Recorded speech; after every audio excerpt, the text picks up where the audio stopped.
For this week's direct instruction, I would like to look at some ways to improve your writing.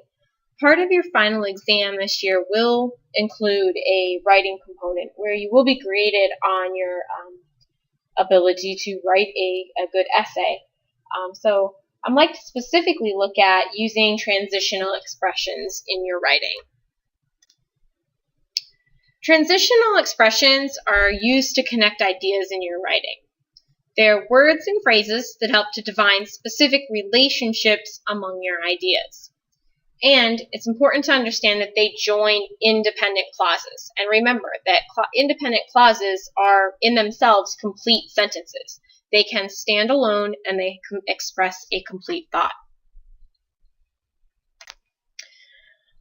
There are a lot of common transitional expressions that you are probably familiar with, and each of them express a different intended meaning. We have intended meanings like cause and effect, time, to illustrate or show examples, ones that sum up, and then ones that compare and contrast. This chart gives you some sample words and phrases that are in fact transitional expressions, like therefore, subsequently, for example, in conclusion, however, on the other hand. Please make sure that you take a look at this chart. It is also in your literature book on page 1323. But these can help you make your writing sound a little bit more mature and a little bit more complex. Punctuation tip. When you use a transitional expression to join two independent clauses, precede the transition with semicolon and follow it with a comma. So when you're joining two sentences using one of these phrases, semicolon before it, and a comma after it. Now let's look at some examples of transitional expressions in action and how they can be used to make writing appear more mature and more complex.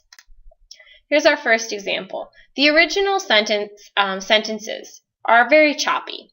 Maggie was caught in a fire. She has scars.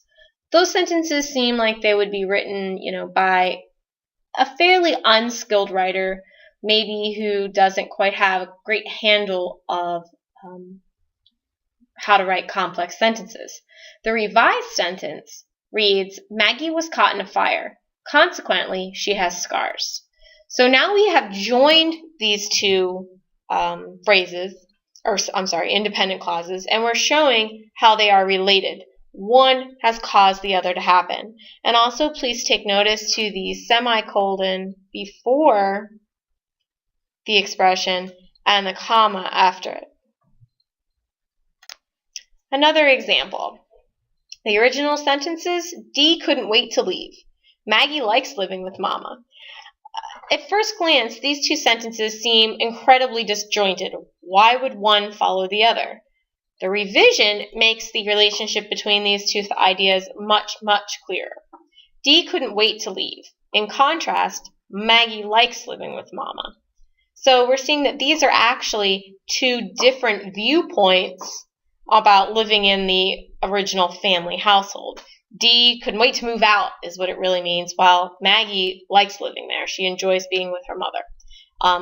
Again, we have the transitional phrase or transitional expression in contrast, preceded by the semicolon and followed by the comma. For this week's direct instruction, I would like you to try your hand at using some transitional expressions in order to join some sentences. The final slide of this video contains 5 questions. Here's your practice. Rewrite each item using a transitional expression. Punctuate the new sentence correctly. Okay. At this point, I would suggest that you pause the video, answer the 5 questions in the submission block for this assignment, and then when you are finished, submit the assignment and finish out the video. As always, if you have any questions about any of this week's assignments, please make sure that you send me an email. Otherwise, have a good week. Thank you.